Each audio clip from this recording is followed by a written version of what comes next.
Good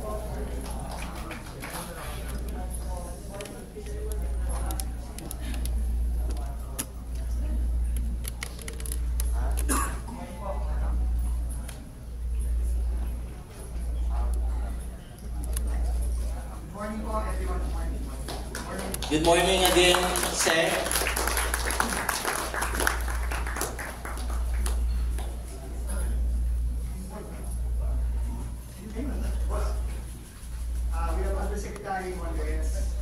Together with Undersecretary for Road Transport and Non-Infrastructure, Ramon G. Reyes.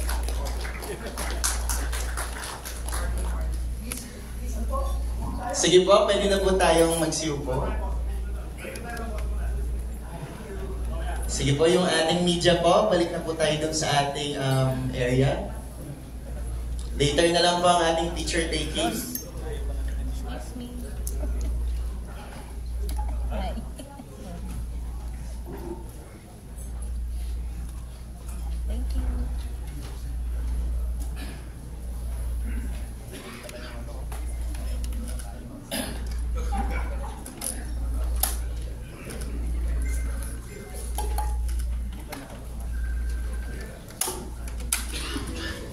Good morning, ladies and gentlemen. Welcome to the Land Transportation Office Regional Directors Conference 2025.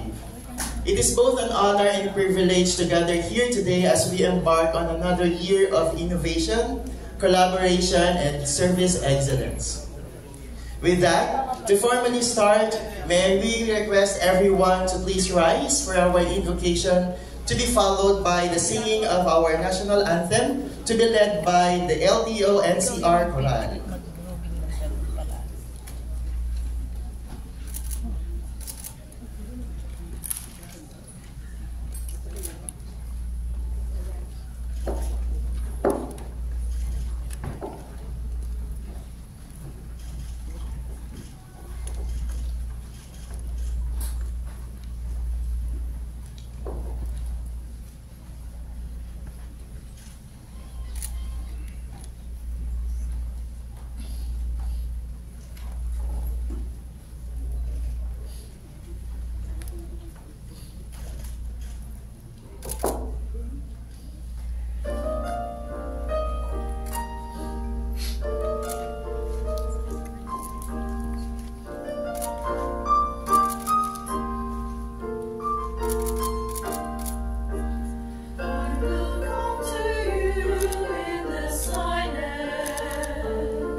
ng mataw at mo'y tagumpay na nagdiligdig. Ang bituin ng araw na kailan pa may di magdidilim.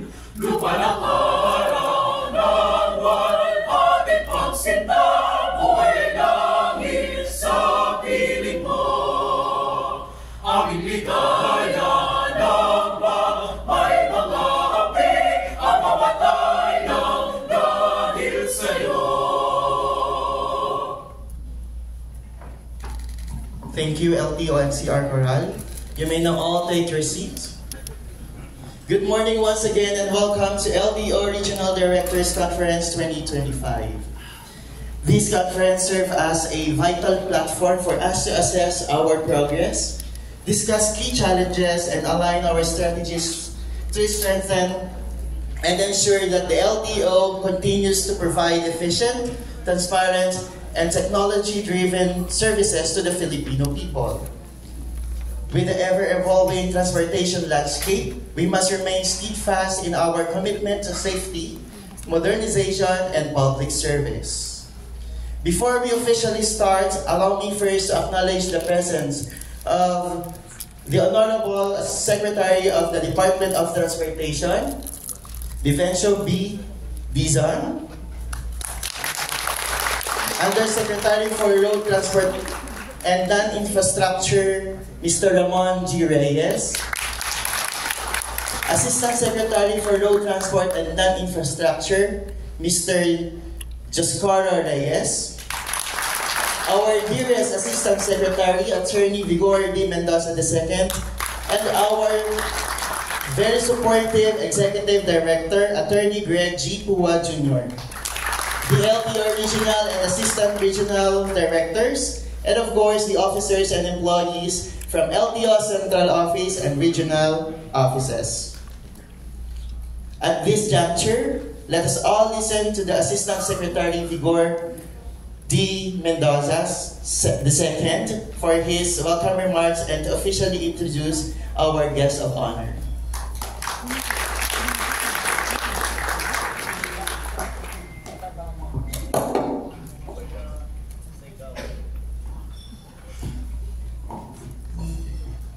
Magandang umaga po sa inyo lahat.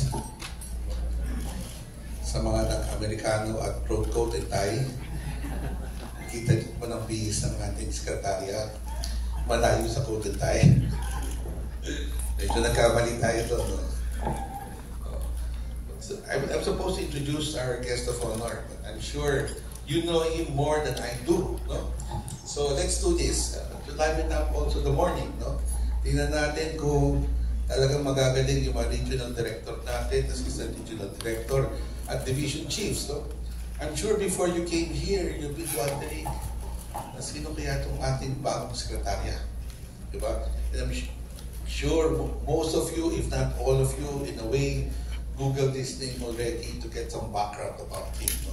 Yung hindi nag-research, alam ko na, kulang sa training. Diba? Diba? Dapat alam nyo na yan eh. For example, let's start off, no? Let's start off with Region 4B. Kasi kayo una sa ruleta eh, no? Ilang taon na ang ating guest of honor? Dako? Looks 45. Oh. looks 45, no? Tignan natin, 4A. Nasaan si 4A?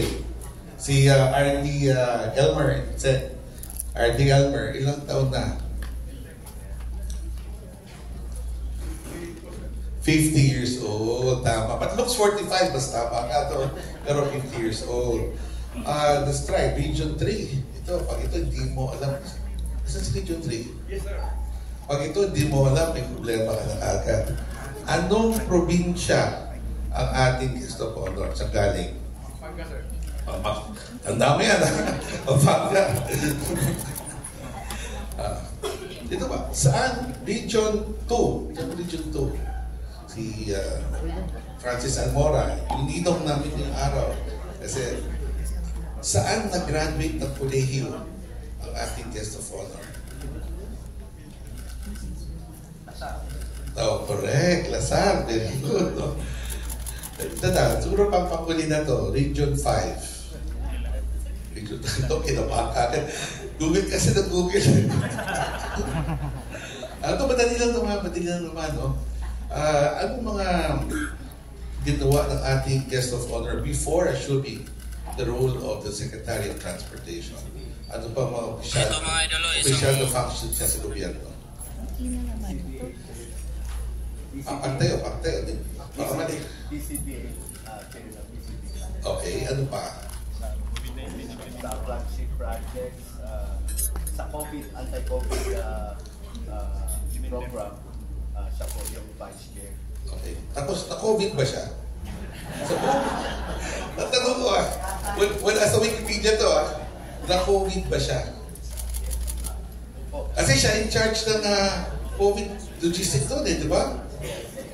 Na-COVID ba siya? Yes or no lang naman yan. Na-COVID siya? Diba? Pabalita mo, hindi rin sir Not even once. Natapos na. Kaya pa nasa record during his state, he was not even alaga talaga. The easiest task to do is to introduce someone that everybody knows already. So without much further ado, may I introduce to you the 41st Secretary of Transportation, no other than Secretary Vince Dizon.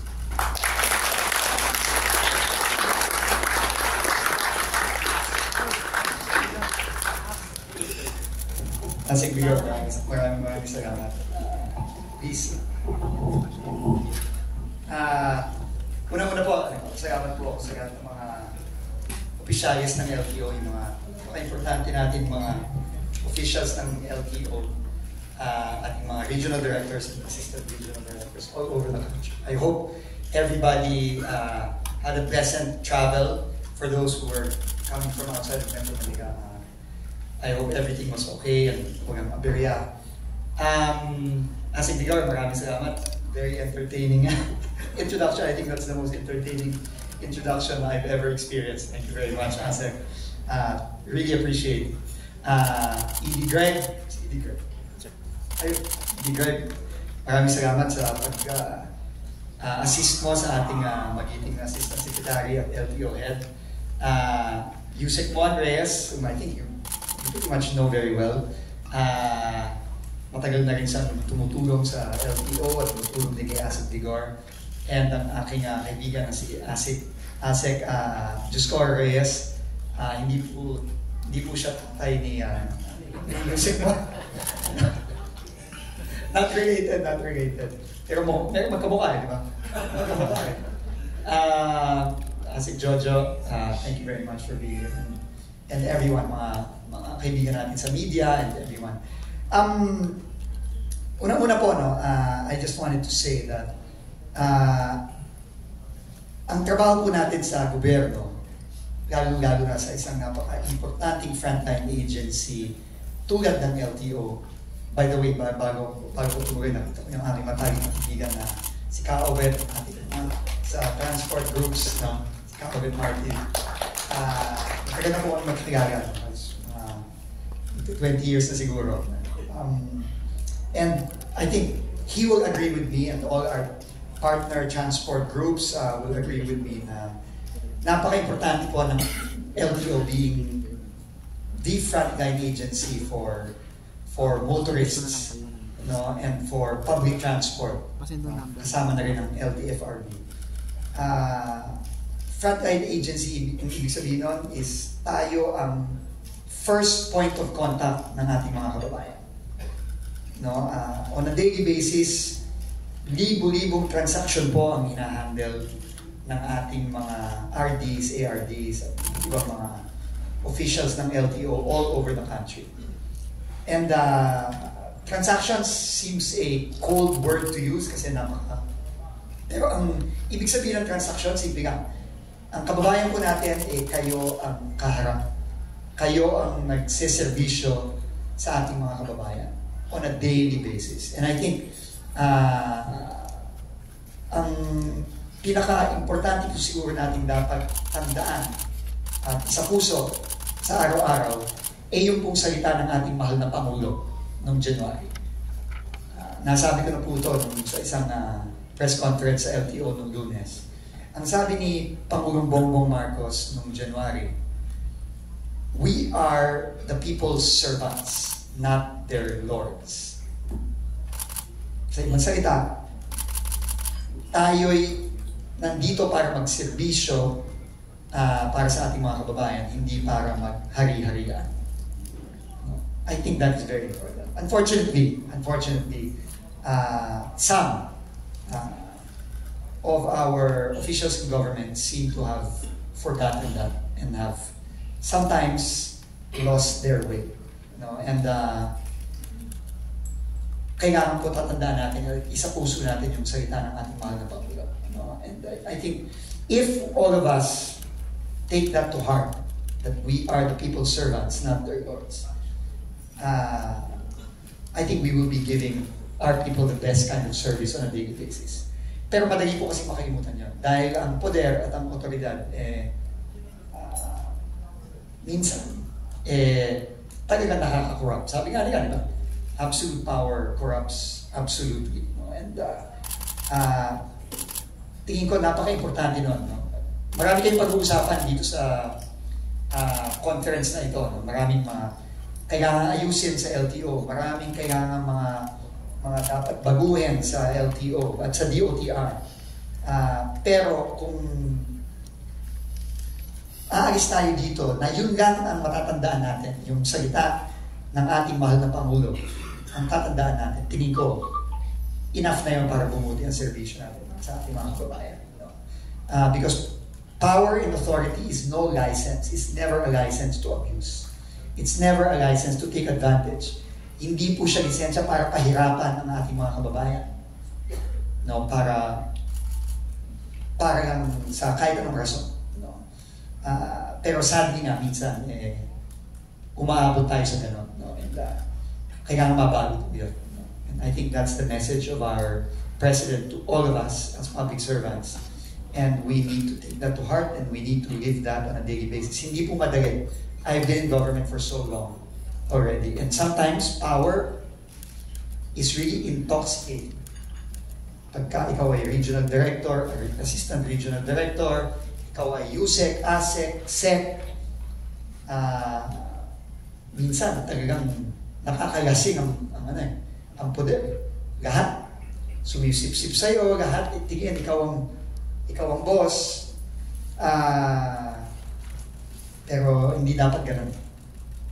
We always have to understand that we are here not to lord it over our fellow citizens, but we are here to serve and give them the best possible service. So if there's one thing that I hope you will take home with you when you go back to Region 1, to Region 30, up all the way to Region 13, to everywhere you go to. As a public servant, your role is to serve.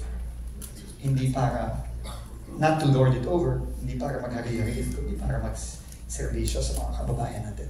And I just wanna, before I end, I just wanna end with a story. This is something that has stuck with me throughout most of my life as a worker in government, because that's who we are. We are not. Minsan nga, hindi magandang ginagamit masyado yung salitang opisyal. So, kasi parang napakataas nun. So, tayo, trabahante lang tayo. We are workers in government. One of my ninang sa kasal was the late Senator Tessie Aquino Oreta. And I just want to tell you this story. And she, in one dinner at her house, I was there. This was already after she was no longer senator. And it was Christmas time. And she pointed to me the Christmas tree that they had. And there were, I think, about 3 boxes of fruit. Yung usual fruit box natin pag Pasko. Mga 3. Sabi niya sa akin, alam mo, Vince, nung senador ako, yung mga kahon ng prutas aabot hanggang sa taas ng Christmas tree. Tignan mo ngayon, hindi na ako senador. And that is really how it is. How it is. And, maybe some of you experience that, na nasa gobyerno kayo dati, feel nyo na ang dami nyong kaibigan, lahat tumatawag sa inyo. Pero wala na kayo sa gobyerno. Nawala na. That is a reminder that positions in government, positions of power, they're all fleeting. Nawawala yan, mabilis yan. No? Pero, kung mas importante sa'yo yun, yung sumisip-sip sa'yo, yung nagbibigay sa'yo ng regalo dahil nasa posisyon ka, dyan tayo nagkakaproblema. Pero kung ang nasa loob mo is, nandito ako, my limited time as a public servant, dahil na sa aming mga coterminous, sa aming mga appointed, no, is to serve, and to serve well, bagay-bagay. Lagi kang magiging grounded, lagi kang magiging humble, modest, no? Tingin ko, mas marami po tayong magagawa. So with that po, maraming salamat. Congratulations on this very important conference. Marami po tayong gagawin. Nag-usap na po kami ni Asik Vigor, ni Yusek Mon, ni Asik Jojo. Marami tayong kailangan ayusin, pero ang punot dulo nun is dapat pagandahin natin ang serbisyo para sa ating mga kababayan. We are their servants, not their lords. Sabi nga ni Pangulong Bongbong Marcos. Sana huwag natin kakalimutan yan. Maraming salamat po. Good morning.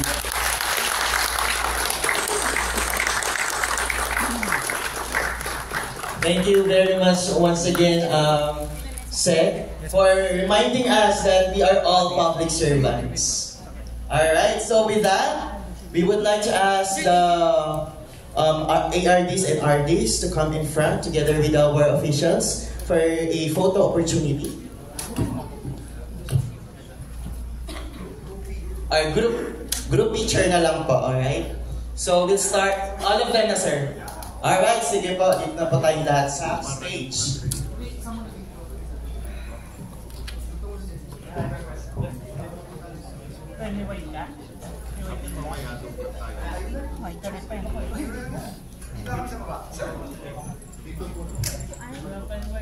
Bossing. Ito lang po. Tara po, please join. Dapat dito lang ate para lahat Ayan, tayo na lang daw po sa amin. Bossing, mga pantag bossing, dito tayo sa likod. Pwede po dito. Yan. Malayo. Dito lang po tayo. Kawaway mo na walang way.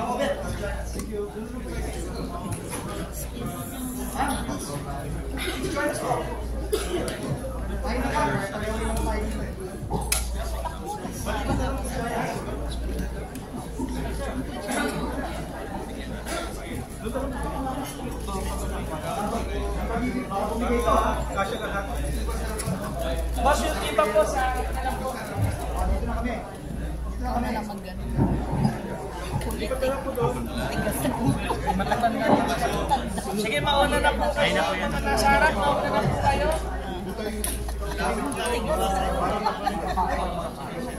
Ay, password mo nga po dito. Pagkatapos po ng mga nasa harap, pagbigyan po natin mga photographer sa likod, ha? Apo, dito lang. Dami po lang. Doon tayo. Sa likod. Dito sila pumwesto. Makaharap sila. Mga po kasi mga social media tayo. Ay, nandun sa security. Ay, po na lang. Yung mga magandang po, mga officials natin, galing sa harap. Jay, ikaw Sa na lang. likod. Jay, dito ka lang. Dito na lang sila. Dito na lang tayo.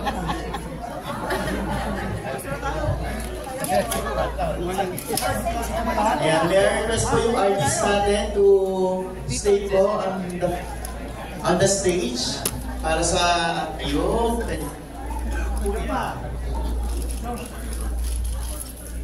Sali ako.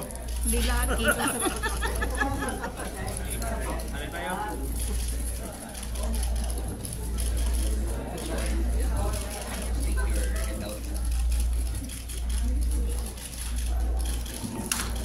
Alright. Meron pang hindi nakakakuha. Natatak. Andun pa yung iba, oh.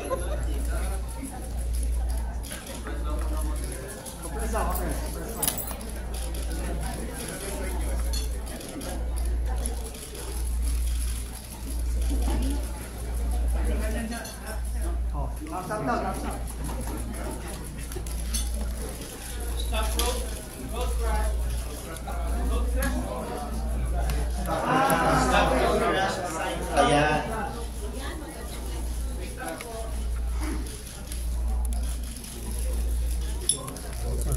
Stop the crash. Thank you very much, Asen. Hindi ko man alam kung kita tayo. Basta nakisnapan ng ano, hindi natin. Makikita ko yan sa ano, sa cellphone. Kapampangan kami po.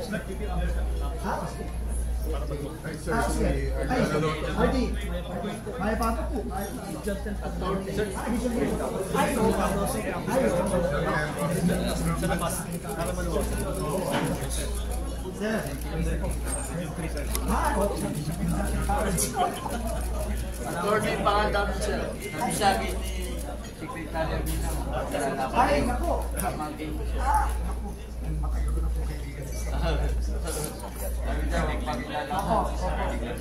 Sa Caraga ako siya, Caraga.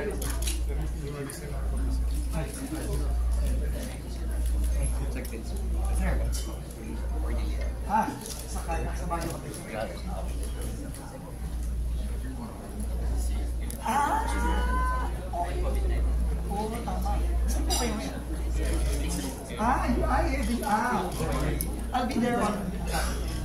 I'll see. I'll see Mayor. Even after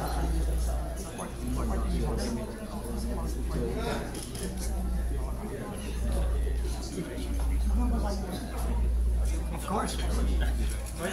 Oh, you went to Oh. Sir.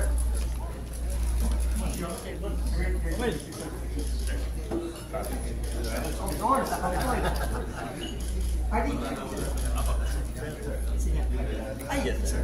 Thank you. Thank you, ma'am. Thank you, ma'am.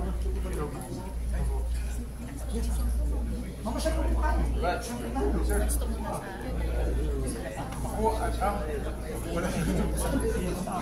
What's the gas? Sama ka?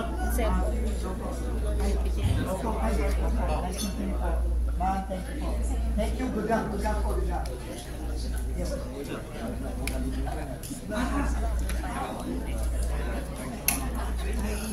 Labas ka. Sumus lang.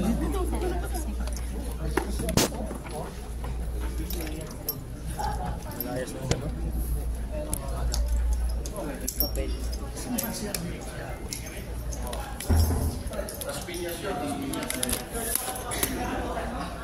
Balik tayo ng camera. Ito ay i-gamit.